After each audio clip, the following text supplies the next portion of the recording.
समय लगेगा। देश के अंदर जितना जाति धर्म भाषा क्षेत्र के आधार पर बांट दिया गया है, जितना जहर भर दिया गया है, उसको मिटने में एकदम से तो नहीं मिटेगा, लेकिन हमने एक शुरुआत की है और हमें लगता है कि आने वाले समय के अंदर हम इस भेदभाव को कम करने के अंदर एक महत्वपूर्ण भूमिका भी निभाएंगे। और 2024 के बाद तो आपका जो बर्थ सर्टिफिकेट भी होगा उसके ऊपर भी पहले से भारतीय शब्द छप कर आएगा। जो नेता कहता है कि आपका धर्म खतरे में है, हिंदू और मुस्लिम के लिए, दोनों भाइयों के लिए संदेश है ये। जो नेता कहता है कि आपका धर्म खतरे में है, सही मायने के अंदर उस नेता की कुर्सी खतरे में है। तो हमें जो बांट रहा है, जो हुक्मरान हमें बांटने की कोशिश कर रहा है, असलियत में उस नेता की कुर्सी खतरे में है। पूरे देश के अंदर राष्ट्रीय स्तर के ऊपर हमारी टीम काम कर रही है। जो हमारी टीम काम कर रही है उसके अंदर सबसे पहली खास बात मैं आपको बता देता हूँ, किसी भी पॉलिटिकल नेता की एंट्री नहीं है। दूसरा, उनके बच्चों की भी एंट्री नहीं है। आज की तारीख के अंदर लाखों की तादाद में जनता हमारे साथ जुड़ रही है। मैं अगर अपनी बात करूं तो मेरे पास लगभग 400 से 500 कॉल की फ्रीक्वेंसी है, जो जनता मुझे कॉल कर रही है। देखिए, जो व्यक्ति भारत में रहता है तो उसे क्या लिखना चाहिए?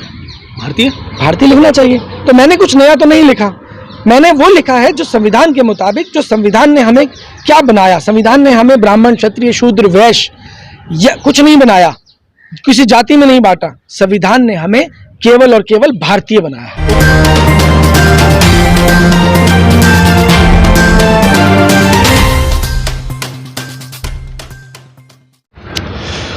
नमस्कार, मैं सुनील अभय, आप देख रहे हैं HD न्यूज इंडिया और हमारे साथ मौजूद हैं हरप्रीत सैनी जी। सैनी जी आगे लिखते हैं भारतीय होने का आखिर मतलब क्या है और क्यों इन्होंने भारतीय लिखने की शुरुआत की, इसकी पूरी जानकारी हम लेंगे सैनी जी से।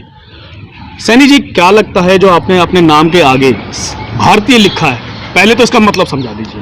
देखिए सुनील जी, पहले तो मैं आपका और आपके व्यूअर्स का बहुत बहुत धन्यवाद देना चाहता हूं कि आपने बहुत ही महत्वपूर्ण सवाल आज मुझसे पूछा है।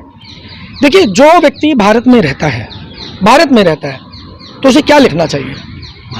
भारतीय लिखना चाहिए। तो मैंने कुछ नया तो नहीं लिखा, मैंने वो लिखा है जो संविधान के मुताबिक, जो संविधान ने हमें क्या बनाया। संविधान ने हमें ब्राह्मण क्षत्रिय शूद्र वैश्य कुछ नहीं बनाया, किसी जाति में नहीं बांटा। संविधान ने हमें केवल और केवल भारतीय बनाया है। वो लोग जो अपने आगे, जैसे आपने सैनी लिखा हुआ है, अपने आगे कुछ और भी जातियां लिखते हैं, जाट हो गए, ब्राह्मण हो गए, कोली हो गए, इनको आप किस नजरिए से देखेंगे? देखिए, देश जो है ना अलग अलग तरीके से बटा हुआ है, जाति धर्म भाषा क्षेत्र लिंग अलग अलग स्तर के ऊपर।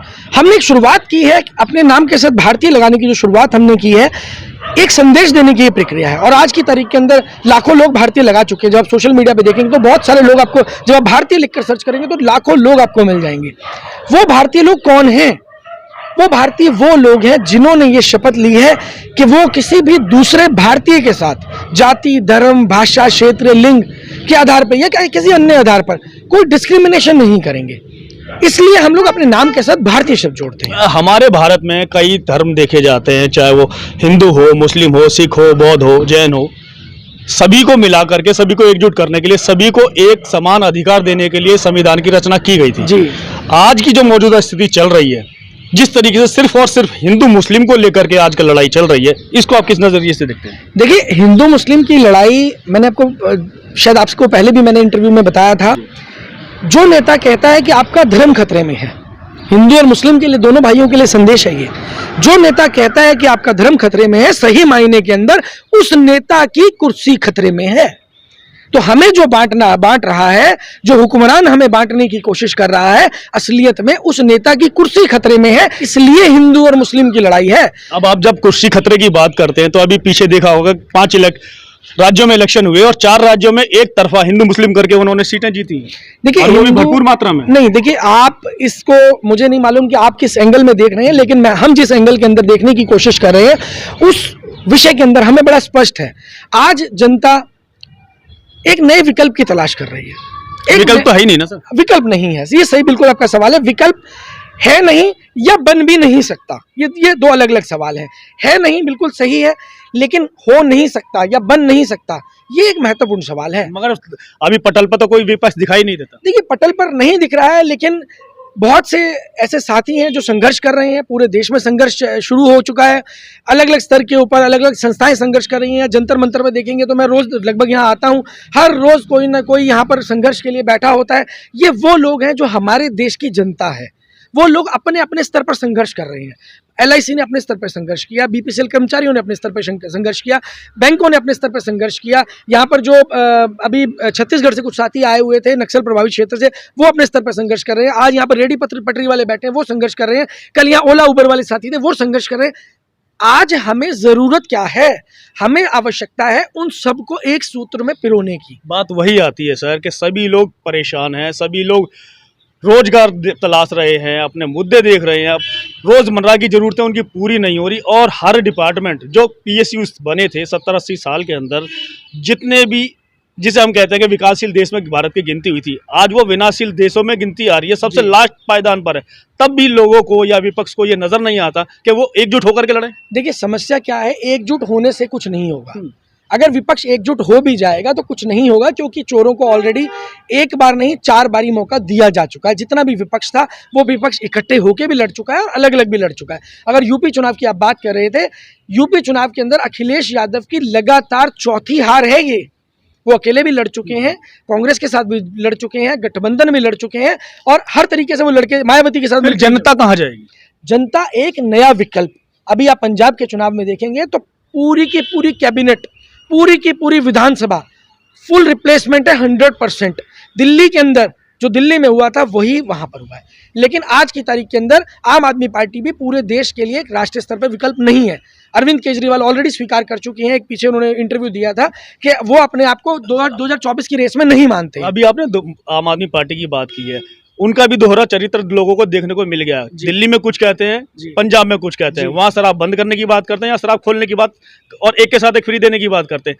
तो आपको लगता नहीं है कि विपक्ष की जो भूमिका निभाने की बात हो रही है, आम जनता को अब इस तरीके से आगे आना पड़ेगा? देखिए आपने सही सवाल किया है कि आम आदमी पार्टी का चरित्र दोहरा है, इसमें कोई दो राय नहीं है। उसका कारण, मुख्य कारण ये है कि आम आदमी पार्टी के अंदर जो केंद्रीकरण हो चुका है सत्ता का, क्योंकि जो पुराने साथी थे, क्योंकि मैं भी कभी आम आदमी पार्टी का सदस्य रहा था, उस वक्त के अंदर हमने जो चीज़ें देखी थी, प्रशांत भूषण, शांति भूषण, उसके अलावा जो कवि हैं, मैं नाम भूल रहा हूँ उनका, एक काफ़ी बड़े कवि हैं, उसके अलावा बहुत बड़ी टीम थी जो लोगों ने आम आदमी पार्टी को इस स्तर तक पहुँचने के लिए खून पसीना पानी एक किया था, पैसा भी खर्च किया, सब कुछ किया। और हमने खुद जो कुमार विश्वास है उनके भाषण को भी सुना, हम लोग बहुत प्रभावित थे कि शायद एक पूरे देश के अंदर एक विकल्प आ रहा है। लेकिन आज की तारीख के अंदर जो दोहरा चरित्र की बात आपने की वो बिल्कुल सच है, क्योंकि जो सत्ता का केंद्रीकरण है, जो भारतीय जनता पार्टी में है, जो कांग्रेस के अंदर है, वही चीज़ आम आदमी पार्टी के अंदर भी हमें दिखाई दे रही है। तो विपक्ष जब है नहीं, नदारत है, जनता के पास कोई ऑप्शन नहीं है, तो आखिर देश का सुधार होगा कैसे? देखिए ऐसा नहीं है कि विकल्प नहीं है, अभी आप थोड़ा समय आपको इंतजार करना पड़ेगा, लगभग 3 महीने। पूरे देश के अंदर राष्ट्रीय स्तर के ऊपर हमारी टीम काम कर रही है। जो हमारी टीम काम कर रही है उसके अंदर सबसे पहली खास बात मैं आपको बता देता हूँ, किसी भी पॉलिटिकल नेता की एंट्री नहीं है। दूसरा, उनके बच्चों की भी एंट्री नहीं है। आज की तारीख के अंदर लाखों की तादाद में जनता हमारे साथ जुड़ रही है। मैं अगर अपनी बात करूं तो मेरे पास लगभग 400 से 500 कॉल की फ्रीक्वेंसी है जो जनता मुझे कॉल कर रही है, और पूरी टीम की मैं बात करूं तो लाखों कॉल्स हमारी टीम को आ रही है रेगुलर। और वेबसाइट की अगर आप बात करें तो वेबसाइट पे भी फुल है, हर जगह जनता चारों तरफ से हमारे पास आ रही है। देश में लाखों संगठन हैं, लाखों पार्टियां हैं, हजारों पार्टियों की तादाद में लोग वहाँ काम करते हैं। संगठन कभी भी, जब हम इकट्ठा एकजुट करने की बात करते हैं, सिर्फ मैं में रह करके रह जाता है। आखिर संगठन में भी यूनिटी नहीं है तो देश को विकल्प क्या देंगे वो? बिल्कुल यही हम कहने की कोशिश कर रहे हैं, संगठन में यूनिटी नहीं है क्योंकि सत्ता का केंद्रीकरण किया जा रहा है। सत्ता को आपको अपने लोगों पे ही जब विश्वास ना हो, जब आपको अपने मंत्रियों पे ही विश्वास ना हो, कल एक आम आदमी पार्टी ने पंजाब के एक मंत्री को बर्खास्त किया, उनको जेल में डाला है। अभी वहां से ये संदेश देने की कोशिश की जा रही है कि बहुत ईमानदार सरकार है। अरे भाई, आपको वो परख सत्ता में जाने से पहले करनी थी। हम पिछले 7 साल से ये परख कर रहे हैं। जो साथी हमारे साथ जुड़े हुए हैं, हम उनको ठोक बजाकर तसल्ली करके जनता के आगे पेश कर रहे हैं, क्योंकि ये चीज आप एक्सपेरिमेंट, देश की जनता के साथ एक्सपेरिमेंट मत करिए। चुनाव के अंदर पैसा खर्च होता है, जनता का पैसा है भाई, वो उसको कितना आप मजाक खेले, मजाक करते रहेंगे। जो भारतीय जनता पार्टी कर रही थी, जो कांग्रेस कर रही थी, वही आज आम आदमी पार्टी करती जा रही है। आपको लगता नहीं है कि जिस तरीके से पैसे की बर्बादी हो रही है चुनाव को लेकर के, या किसी भी मामले में देखें तो ना तो रोजगार है, ना शिक्षा है, ना ही स्वास्थ्य है, और उसके बावजूद चुनावों में जो बेतहासा पैसा खर्च किया जाता है, इसको आप कैसे देख रहे हैं? देखिए, अब आज की तारीख के अंदर आपके व्यूअर्स को भी पता होना चाहिए कि आज की तारीख के अंदर जनता सही मुद्दे पर बात करना चाहती है। लेकिन आपके व्यूअर्स की जिम्मेदारी भी है कि ऐसे जो वीडियो उनके काम के होते हैं उन वीडियोस को प्रमोट करने में आप जैसे पत्रकारों की मदद करें, क्योंकि आप जैसे पत्रकारों का हौसला तभी बढ़ेगा जब इसके व्यूअर्स बढ़ेंगे। अदरवाइज आपको भी ज्ञानवापी का मुद्दा या कुतुब मीनार का मुद्दा या ताजमहल का मुद्दा उठाना पड़ेगा, क्योंकि जब जो आपका मेन कोर काम है कि आपके व्यूअर्स बढ़े, वो व्यूअर्स अगर नहीं बढ़ेंगे तो आप भी कुछ नहीं कर पाएंगे। तो आपके व्यूअर्स की जिम्मेदारी है, देश की जनता की जिम्मेदारी है कि अपने स्तर पर वो जितना काम कर सकते हैं उनको करना होगा। देश की जनता को तो उलझा रखा है ना सर, ना रोजगार के लिए ना शिक्षा के लिए, कहीं पर भी उनके लिए कुछ काम तो है नहीं, फिर वो कैसे आगे बढ़ेंगे? देखिए, मैं आपको बता रहा हूँ, ये विकल्प आपको चुनने होंगे। आपके आगे 100 चीजें आएंगी, 100 में से 2 या 3 चीजें आपके काम की होंगी। उन 2 या 3 चीजों को चुनकर रखना जनता की जिम्मेदारी है। अगर कोई व्यक्ति रोजगार पे बात कर रहा है तो आपको उस व्यक्ति का साथ देना चाहिए। कैसे आप साथ देंगे, कैसे उसके साथ खड़े होंगे, कैसे कंधे से कंधा मिलाकर उसकी मदद करेंगे, ये जिम्मेदारी देश के हर नागरिक को अब उठानी होगी। और चलते चलते आखिरी सवाल ये है कि जो भी भारत में रह रहा है, जिस तरीके से आपने शुरुआत में भारतीय की बात की और हमने शुरुआत भी वहीं से की थी कि हर भारतीय को भारतीय लिखना चाहिए। अब जहां हिंदू, मुस्लिम, सिख, ईसाई और अन्य धर्म होने के बावजूद भी अगर वो भारतीय लिखना शुरू कर दे जी, तो आपको लगता है कुछ बदलाव होगा? डेफिनेटली बदलाव जरूर होगा। समय लगेगा। देश के अंदर जितना जाति, धर्म, भाषा, क्षेत्र के आधार पर बांट दिया गया है, जितना जहर भर दिया गया है, उसको मिटने में एकदम से तो नहीं मिटेगा, लेकिन हमने एक शुरुआत की है और हमें लगता है कि आने वाले समय के अंदर हम इस भेदभाव को कम करने के अंदर एक महत्वपूर्ण भूमिका भी निभाएंगे। और 2024 के बाद तो आपका जो बर्थ सर्टिफिकेट भी होगा उसके ऊपर भी पहले से भारतीय शब्द छप कर आएगा। तो ये थे हमारे साथ हरप्रीत सैनी जी, और इनका साफ साफ कहना है कि संविधान में भी क्योंकि शब्द दिया गया है भारत, ना कि हिंदू या मुस्लिम या सिख ईसाई, भारतीय संविधान पूरा नाम है भारत का संविधान का। और भारतीय होने पर हमें हमेशा गर्व करना चाहिए, अपने जाति धर्म को दूर रखना चाहिए, कास्टिज्म को भी दूर रखना चाहिए, ताकि कोई भी एक दूसरे का साथ जो आज देखने को मिल रहा है भेदभाव की नीति, वो भी ना देखने को मिले। और अगर भारतीय होंगे तो विकास होगा, अगर भारतीय नहीं होंगे तो जिस तरीके से आज विनाश की ओर देश जा रहा है, गर्त में जा रहा है, इससे भी और बुरा हाल हो सकता है। इसी के साथ मैं सुनील अबे, HD न्यूज़ इंडिया।